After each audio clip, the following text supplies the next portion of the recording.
welcome to Scry-fi again. We are talking about Strange New Worlds, Episode 5, Lost in Translation. So this one starts off with, it's a big Uhura episode. Spoiler alert, by the way. Oh, big Uhura. Yeah. So, yes, spoilers, as always, on this series. We're talking about it after the fact, just to review and talk about some of the finer points of it.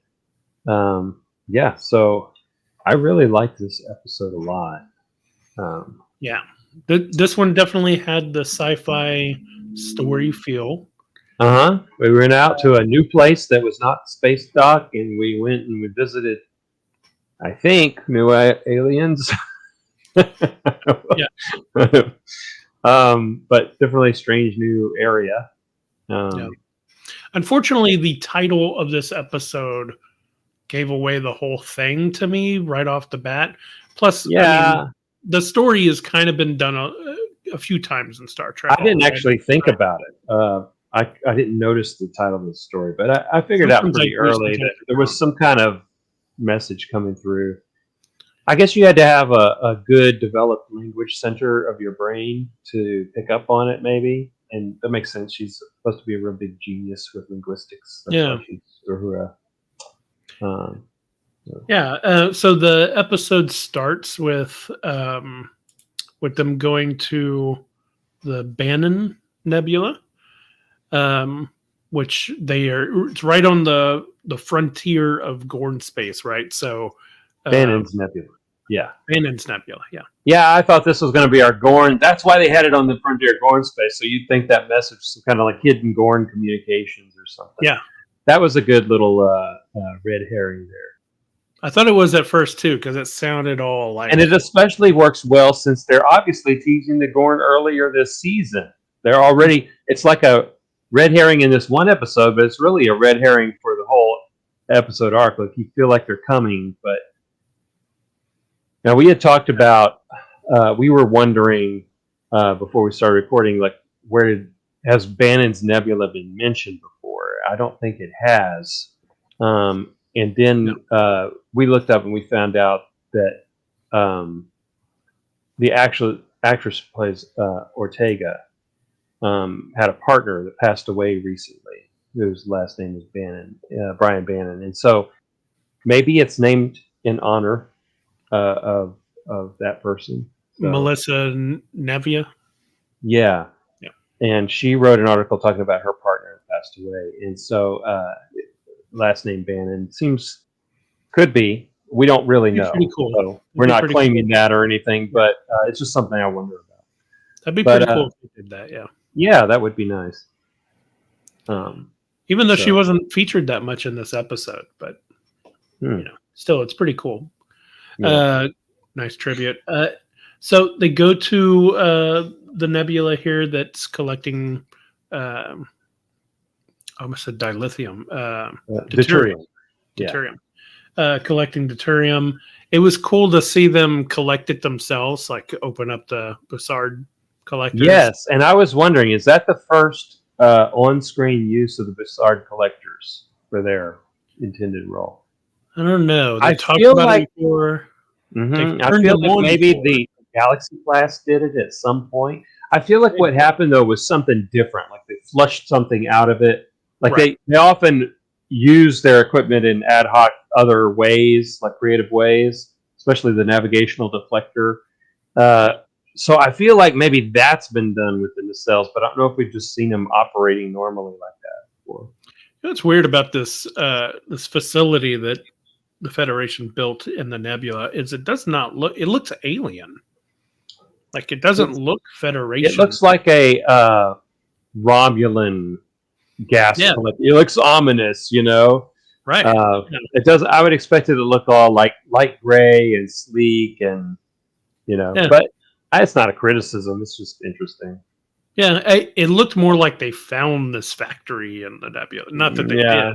They said they built it, but doesn't look like Starfleet tech. Or if they'd said, we got some contractors to build this for us, or something like that. But but I could see. I mean, it's not unrealistic or anything. It's just also noting at the beginning is that Captain Pike becomes fleet captain, And you'll notice his emblem is Yeah, I noticed that right away. That's obviously the fleet captain deal or whatever. And I he think said it's they're only temporary. yeah, but I think they're getting ready to. He's a captain who is on the front lines of what they believe is about to be a And they foreign said that war. Enterprise is the flagship. Yeah. They mentioned that. So yeah, they're it's not temporary, Yeah. and I don't know if he knows No, it. I think it is temporary. He's not going to be fleet captain No, I by mean the like time it's not just for this episode. Oh, right. Yeah, I think so because otherwise there's no real function to him to that element of the story in this episode. There's nothing happens in this episode where it's like, "Oh, good thing he was fleet captain," or Right. he Normally, doesn't if come two ships are together, it's like, yeah, captain and captain. It's only in dangerous situations that they go, someone needs to be in charge right. of the whole fleet. But see, it also means like I suspect Pike knows, and he's not supposed to talk about it yet. Hmm. But there's some reason that in universe that the Federation has done this. So maybe they know something's coming, some big threat, and that's what we'll later find out why I he was mean, made fleet captain. yeah, they're expecting a war with the Gorn, so Yeah, or we something already like know that. that. They say it. They So, said it in episode 1 of this season, right at the end. oh, okay. They show it, even ships, Gorn ships coming to Wow, the wow, front and all wow. that. So Yeah. So what's cool too is that maybe we'll see in that he'll have other ships under his command. The Farragut probably will be one of them, and maybe we'll see what leads to Kirk becoming youngest captain ever in the Star. Not him actually becoming captain, right. but like what leads to his great notoriety. In which case will later lead to that. So we get to also see Himmer again, which is amazing. I Love know. I this. totally did. And when they kind of faked this out at the beginning because she was looking at that video and it was from above and you couldn't see the face. And Right. so I thought, oh, they're kind of like, cheating and making it seem like he's back in and maybe they just had him record his voice, but then there he is. Yeah. Yeah, it was really cool to see him again. I love that character from last season. Uh-huh. And it was especially cool that it was him because that Andorian offshoot, I can't remember, ANR or something like that. Right. I can't remember the species name, are supposed to be telepathic, right? Yeah. Or have telepathic. That's true. So that makes you further wonder about like what's going on here. Is his telepathy somehow involved, got tangled up in something, or Yeah. ANR is like what you said. It's ANR. spelled AENAR. Yeah. Okay. Cool. Yeah. Yeah. I love seeing him. That was fun. I didn't like seeing him as a zombie. I liked it. I mean, I liked it. I was cool. like, oh no, don't do that. If they were as big on the action figures as Star Wars is, then you'd have another excuse to have a 6-inch Black Series of him as a zombie. That'd be fun. I'd get that. So while she's doing that, she's watching that video so she can like follow along with the instructions. And Pelia comes up there and kind of talks to her and knows what's going on. This was a good conversation to have before she has a conversation later on with Una. Yeah, I like this scene for that reason, but also I wanted to talk about some of the things you see in the background in this scene. Yeah.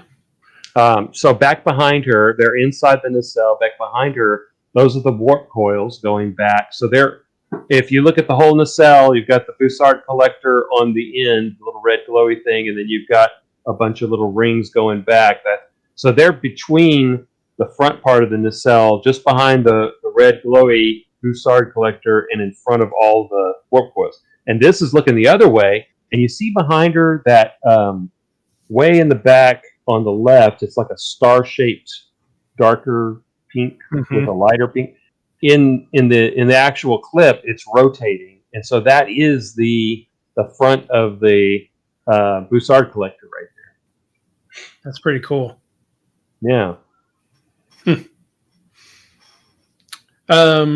Yeah, I imagine this is kind of, I guess it's not the point where the or it connects to the Enterprise, because that's further back. They must have to travel forward and then come up into this part. Yeah, they would probably walk back a little ways and then go down. But we did see the bottom of that, the bottom of the pylon that connects up to the cell when she saw those stairs that went up like a real sharp That's angle. true. Yeah. That's going right up that pylon. So this also speaks to, whenever you see them and then the cells or something like that in Next Generation, it's so much bigger. Like, I like the feeling that, they have to get in the little ladder to go up the thing. Like, it's a little tighter. It's a little more submarine like, it's a smaller ship. And not as much as the NX-01, but that was really tight. Yeah. But bigger, but smaller than the Galaxy class. Yeah. They're doing a good job of keeping that sense of scale. This scene I thought was a little weird, like off-putting, because Uhura is usually so nice to everybody and stuff, and she was not nice to Belia. But of course, it's setting up the whole thing with Una later on. Yeah, I think the whole crew has a hard time when somebody takes the place of a loved one who died, Yeah, and it's weird that they waited till the 6th episode of the season to do this. It's almost like I wonder if they even looked at all the episodes and said, oh, we should put this one here versus here and stuff. Like, you had to have the time travel one before this because of the Kirk thing and all that stuff. But, and you had to have the one with them getting Una out of trouble. There was a lot of stuff you just had to set up for this one. But it seemed like a long time before anybody even talked about Hemmer. And it would have been nice to put one or two little scenes before it, and maybe they did, and they had to cut it for time. But it would have been all in all, though. I mean, it does feel like these are episodic, but it feels like they're building an arc, and it also feels like they put a lot of little seeds throughout that connect to later. Like the fleet captain thing. So here's another Kirk episode right away. And this Kirk is really starting to grow on me more. I'm starting to. That's one of the main things I wanted to ask you about this episode. Yeah. What do you think of Kirk now? How's he doing? He's starting to have a little bit more swagger in there. I think he's doing great. I really do buy this as a younger Kirk. I've never disliked the actor or his He's not exactly where he'll be, right? But I just wasn't getting Kirk feels. Yeah. There's little hints of it and more. So I'm liking that. And it's fun to see his interaction with his brother, Sam. It's fun to see all that stuff. They even mention his father, George. On the Kelvin. Yeah, on the Kelvin, which is great because of the J.J. Abrams universe. Yeah. And in this one, they talked about him like he's still alive. Right. Yeah. So that's cool. What would be really cool is if they had, it was Hemsworth that played George. If they had him do a guest appearance as their father, that'd be really good. Yeah, that would be really awesome. But I love that, and I want to talk more about the relationship as it's shown in this episode between these two. I will say just before I get away from it, though, that this is supposed to be Pike's show.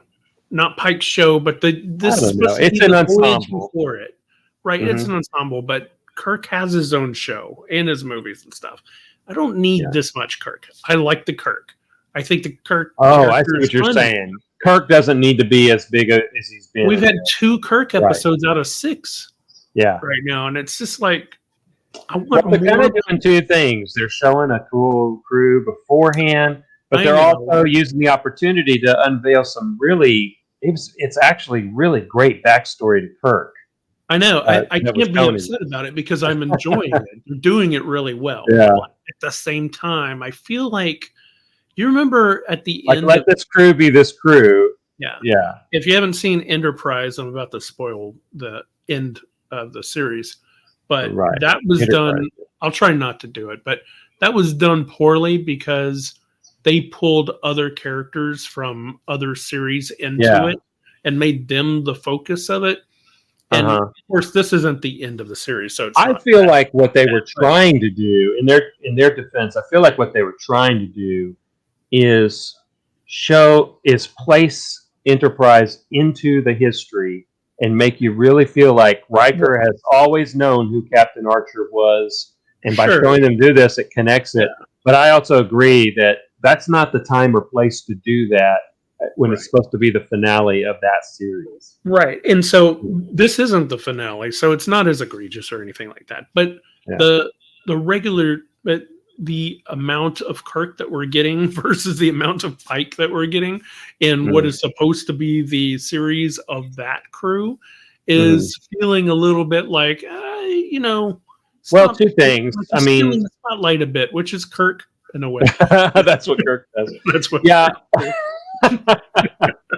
Years from now, we'll find out that all these actors were pissed and that he wanted to finagle his way into all the scenes. No, history repeating itself. No, but okay. So the Kirk show that TOS is the only Star Trek episode that's really been like Kirk and Friends. They went ensemble with all the other Star Trek series, and that's what they're trying to do here too. So I'm not sure that we need to have like Pike and Friends. It doesn't need to be that much Pike. No, and they did focus a lot on Pike in the last season with all his Talos stuff and his arc and all that. I don't mean to focus on Pike. When I say on Pike, I mean Pike's just less Kirk and more this crew. His crew. Yeah. Okay. Like if Pike's not involved and it's just a Spock episode, excellent. Like we had last time in Charades. But bringing Kirk in here, like this seems like a role that Pike could have done.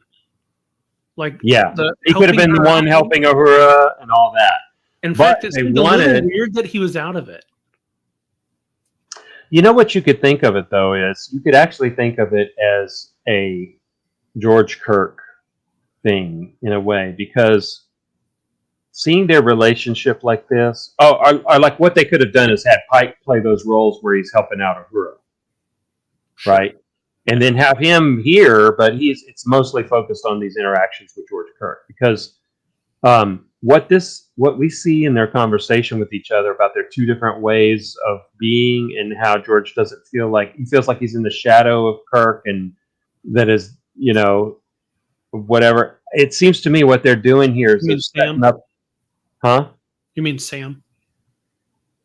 Sam, right? Sorry, George is your father. Yeah, George is the father. It's George Samuel, and so he goes by Sam.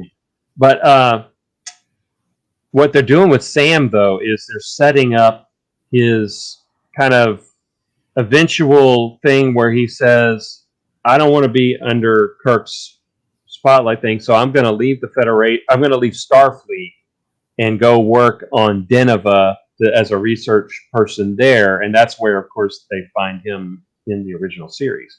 Right. I think that's why he leaves Starfleet, is because he wants to go blaze his own path and not be the person who's two ranks behind in Starfleet.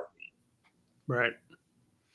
Yeah. No, I appreciate the story and everything. I'm just like, Yeah, you're right though. But all the stuff where he's helping out Uhura, I mean, that's kind of building like the relationship between him and Uhura, which explains why he wants Uhura to be his communications officer later and all that. That's cool. But yeah, we don't necessarily need so much prequel building to TOS. It was funny that she called him James. Like at one point she goes, James, down the hallway. I was like... Later, though, she'll call him Captain because that's, Right, but it still feels... overly familiar? Yeah. Yeah. Yeah. It was like how I had to get used to Riker calling... Picard Jean-Luc in the Picard series, right? I was like, it feels weird. At least that one was in order, though. Yeah, it's kind of like whenever you meet your teachers from high school afterwards, and you're like, "Yeah, call me Paul or whatever." Yeah, you're like, no, you're Mr. Ginger. It feels weird. Yeah. But yeah, so anyway, and again, I really do like what they've done with Kirk and stuff. It's a lot of Kirk. Yeah. So we do get a little moment, which I'm happy about, of her and Spock just spending a little time together, because obviously last episode there's this thing going on. So we're like, yeah, that's going on, but it's not about that right now, and they move on. But it's fun to watch them play 3D chess. And they never finished the game, but I would have been, obviously Nurse Chapel is super intelligent.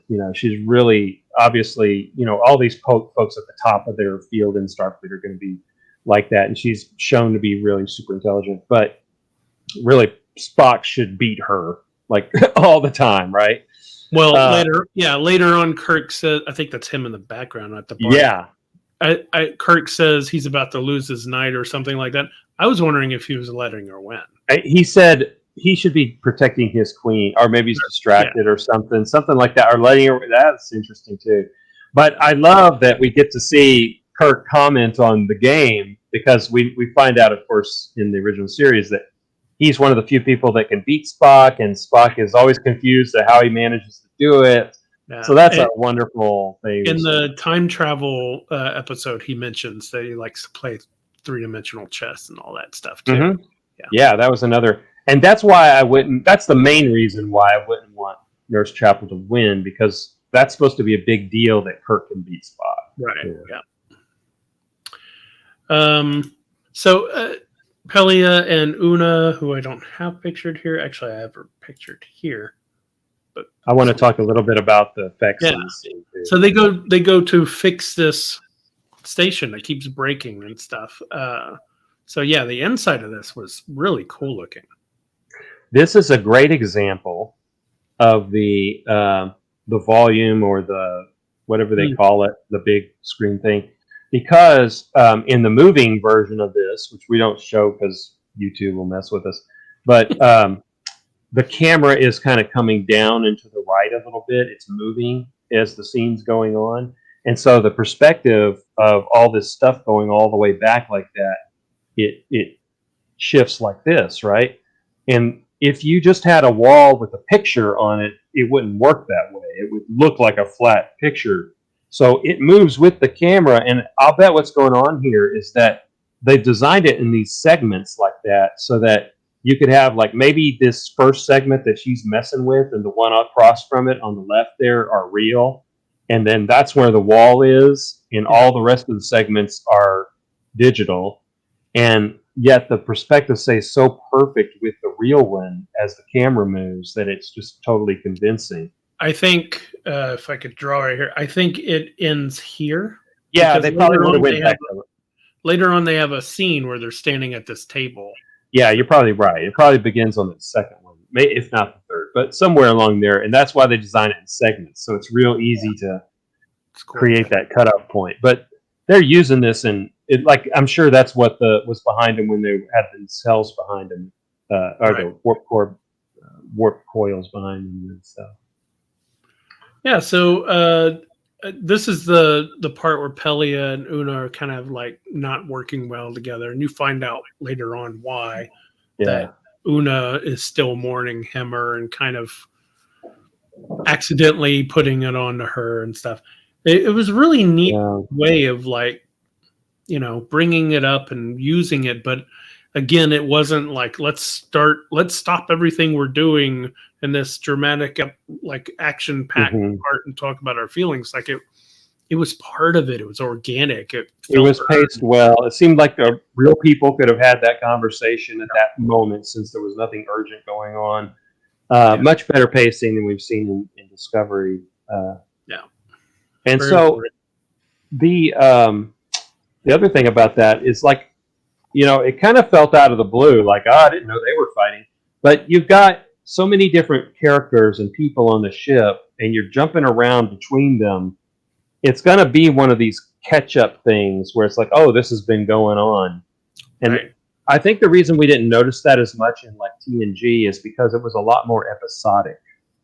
So there wasn't like there was this thing going on between Riker and Worf that developed over 2 seasons, and you only saw it in 3 episodes when they come back to it. Right. Well, also, like, it seemed like everybody spent a lot more time in engineering in TNG. Like, I don't see people hanging out all the time in engineering in this one, right? I hadn't thought about that. All these people, and, like, you would see the first officer walk through, even the captain sometimes, and all that. They don't ever go there. It's just she comes out every now and then and talks to them, but they're almost like, "What are you doing up here? Go back to engineering." I'm trying to remember what the Enterprise's what core looks like. They show it in the first series, but they haven't even showed it in this season or first season. But they haven't. Oh, I do remember because it was huge, but it looked reminiscent of those pylons that lean in like this, just like in the old. They did a great job making it look like the room where Khan and Kirk fought and all that stuff, And right, but bigger and more realistic and epic looking and all that. Yeah. So we haven't even talked about like the main crux of the thing, which is Uhura is like hearing sounds and going nuts and stuff. Right. I love the fact that the minute anybody has anything happen to them, they go, "Ooh, sick bay." Yeah. Like the minute they go, in the brain. Weird, yeah. I heard something weird. Go to sick bay. Like, yeah. Because how many times do you see I'm seeing things. I better not tell anybody and just get in my incredibly important, everybody's life is in my hands position of pilot without telling anybody that you've been having that.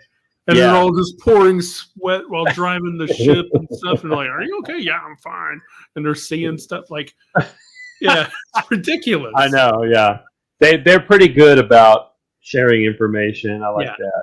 Yeah, there's never this false creation of keeping it secret and stuff.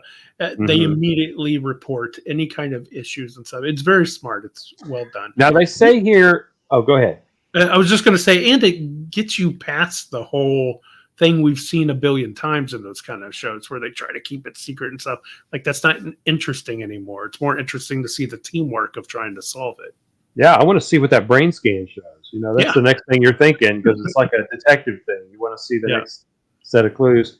And so they talk about in this, they suspect it's a combination of fatigue and deuterium poisoning. So for people that may or may not know, deuterium is an isotope of hydrogen. Hydrogen has one proton, one electron. Deuterium has an extra neutron. So it's like heavy, like whenever it makes up water as part of hydrogen and oxygen, they call it heavy water. Deuterium is used in some nuclear stuff, but in Star Trek, deuterium is used as the thing that they are when they talk about matter and antimatter coming together to make the antimatter chamber and that they ignite. It's that's the matter part. Yeah, it's deuterium and anti-deuterium is what they're meshing, which makes sense. It's the simplest atoms. And so slush deuterium is what they use, which is super cool. So it's like, I don't know if it's not just a gas. I think it might be a liquid or almost plasma or something. It's not really important, but the main thing is that like in real life, I was wondering, okay, well, is that a thing? And deuterium is pretty benign. You can breathe it. It's not toxic or anything, but it could lead to. You could say maybe you could have hallucinations just because it's taking the place of oxygen. If you're breathing it in, whatever volume you're breathing in isn't oxygen, so you're getting oxygen deprivation. Is what that really would be. So maybe. Well, we find out later that her hallucinations and stuff are aliens trying to communicate to her, and that's the thing I said when I read the episode. The minute she heard the sound, I was like, "Oh, okay, so she's being called by aliens." So I wish they hadn't quite named it that because it just popped in my head immediately. And it's always nice whenever you think it's one thing, but then it's another. But it wasn't another this time; it was just a one thing. Well, to me, it sounded like it sounded exactly like the kind of sound I would expect Gorn signals to sound like. That's the first thing I thought is, oh, she's hearing like Gorn signals. And wait, that's what they could have done was they could have made it sound like there's some Gorn stuff going on. But they swayed away that real quick. Whenever she sees this, basically. Yeah. Like Not instead of bridge at that time, but she sees it in a turbo lift. But yeah, she's getting scary imagery because the beings feel scared. Right. But that scary imagery just as well could have been Gorn, as being scary because it's like she's paranoid about them being on the edge of Gorn space and then all that. But I like this. I don't think that maybe they would see them as Gorn or something like that, right? But I think what they're trying to communicate is the people we love are dying, and here's a person that you love that died, kind of thing, Right. Which is pretty interesting, and it's a really neat way to show. Like the minute they said, "Oh, it's communicating," and they started saying, "Oh, I've been seeing this, so maybe it means this." You're like, "Oh yeah, of course that makes sense." Like it worked and stuff. So they find out why the station isn't working, and it's because of this dude, Ramon. Yes.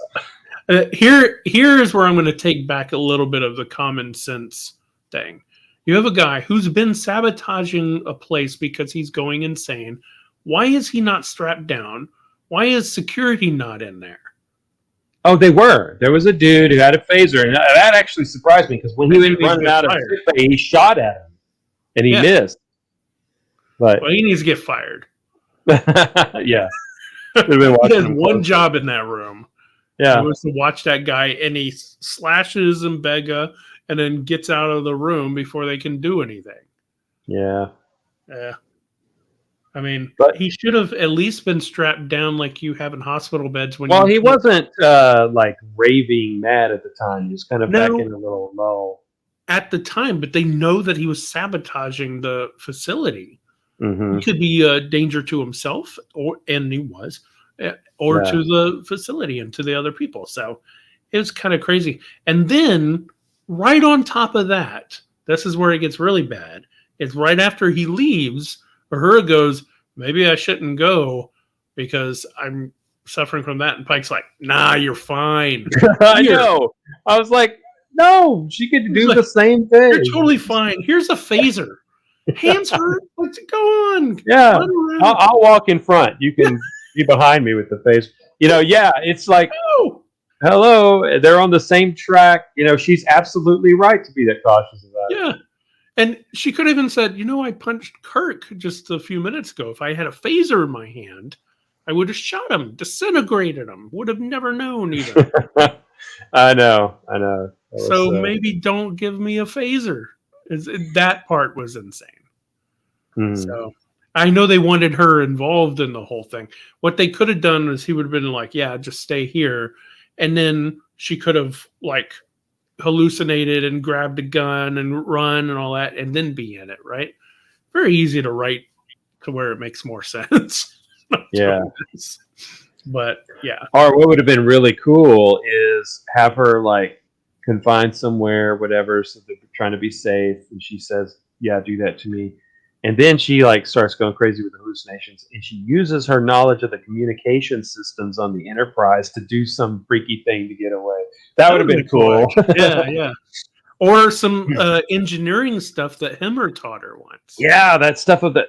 Oh, yeah. Wow. Yeah, that would have been better.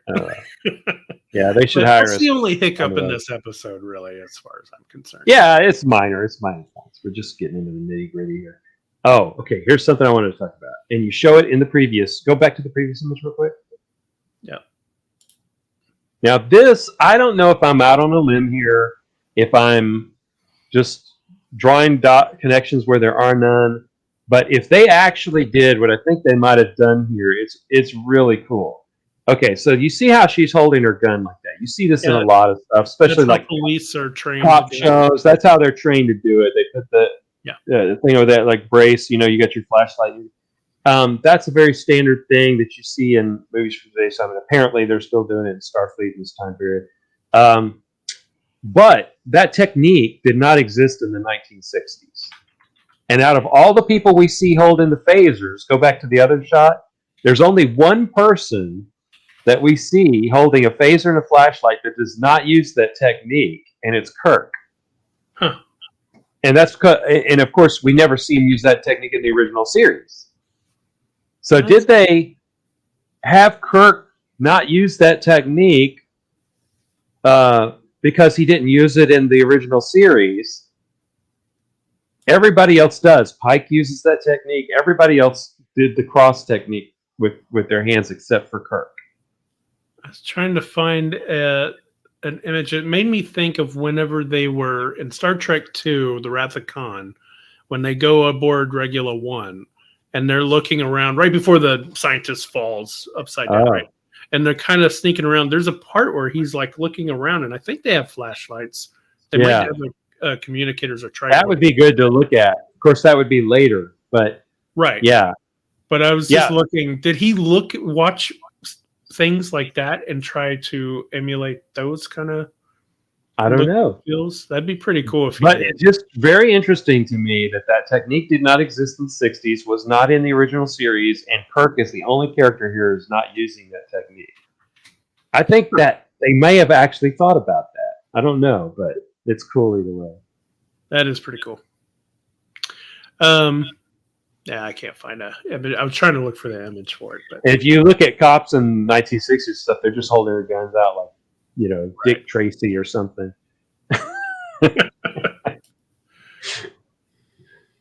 That looks so staged right there, but that's it does. Yeah, it's like they're posing for. It almost looks like a 1950s or early 60s sci-fi poster where you got the guy and she's all like, you know what I mean? Mm-hmm. Where's her phaser? Oh, it gets knocked out of her hand right while she's fighting with the guy. One other little hiccup. She turns the corner. She sees the guy working with the thing. She knows he's insane. Can't even communicate. Oh, yes, that bugs me too. There's so many times that stuns.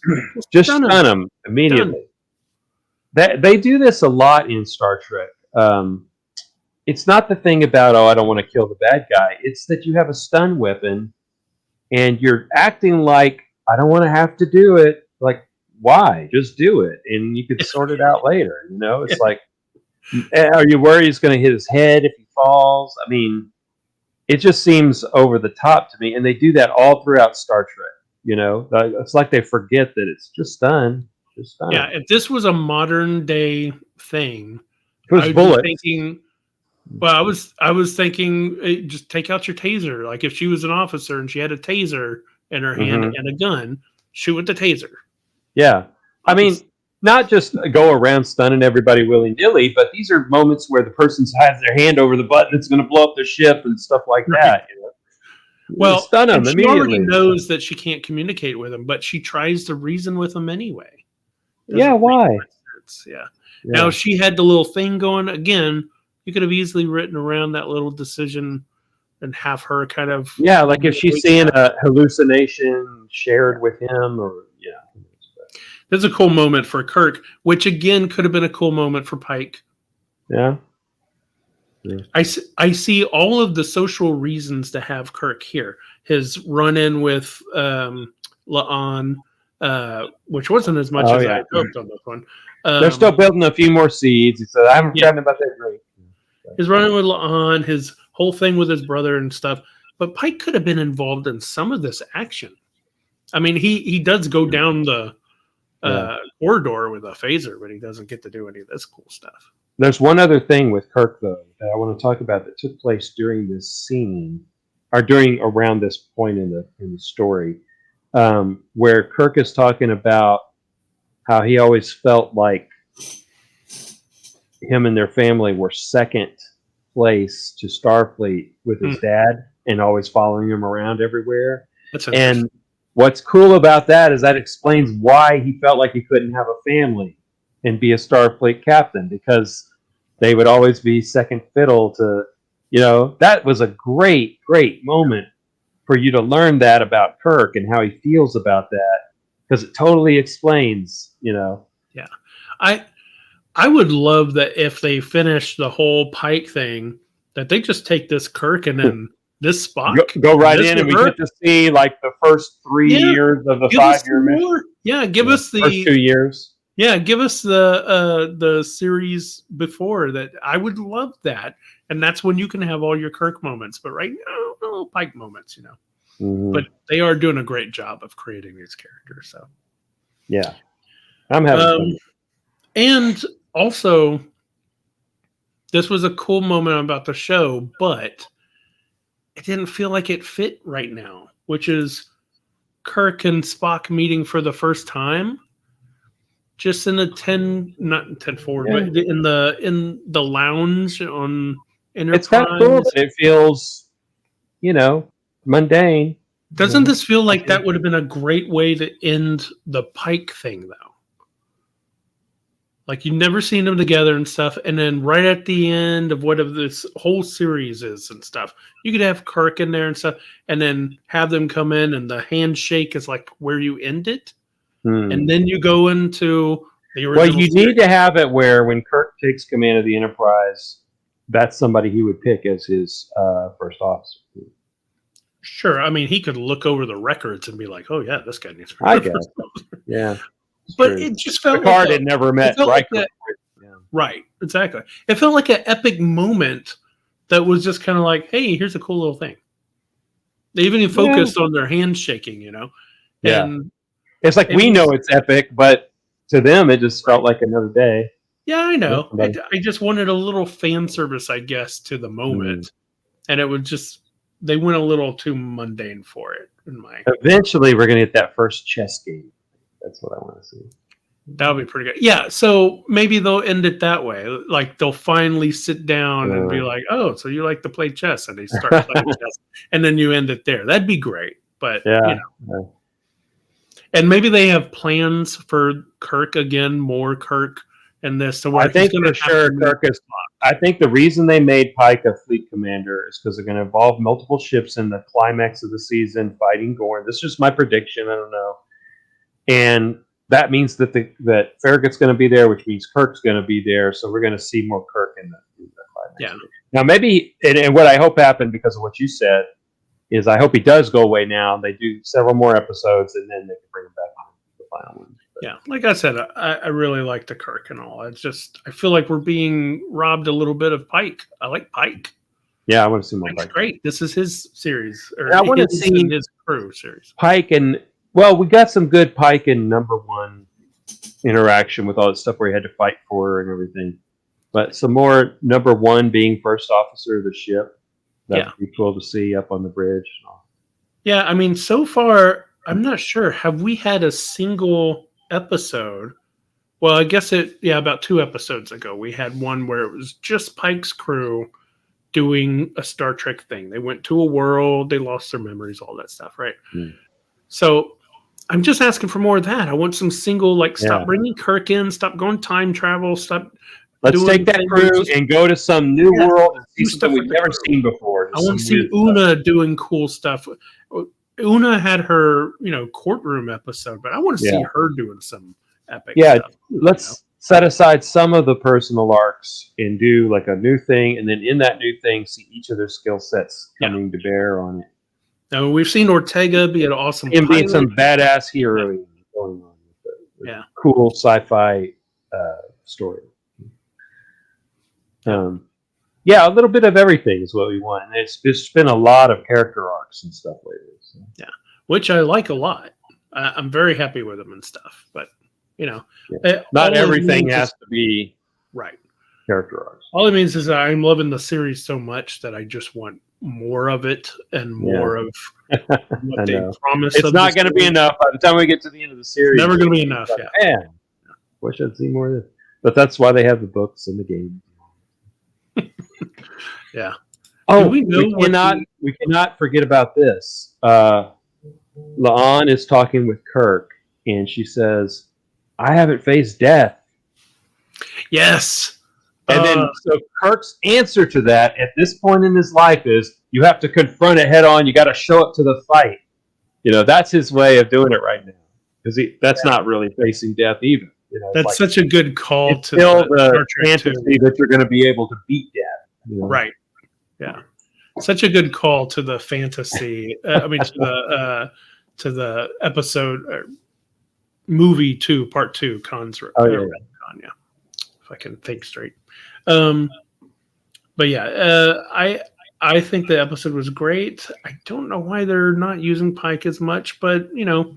But think of how much was packed into this episode. All this stuff we talked about was just in a story where Uhura's hearing voices and it's an alien and they got to say the alien, but it's had all this other stuff happening.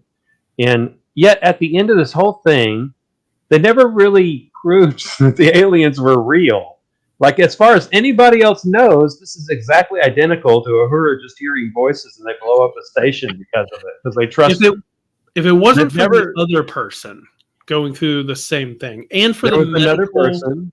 the Yeah, medical scans of the brain, they don't have any direct evidence of these beings actually existing.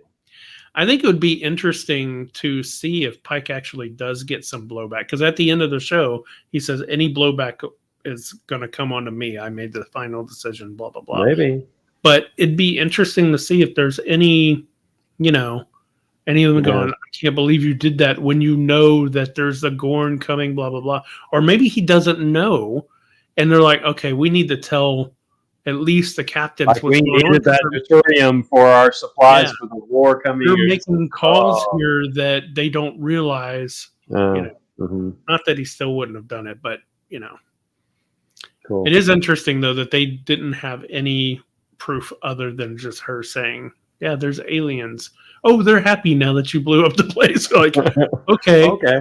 Does the Be person funny if in the next episode she just starts going, "There's aliens here. We got to do this." And we're like, what? Well, it's funny because you had the guy who was hallucinating. He was trying to destroy the station as well.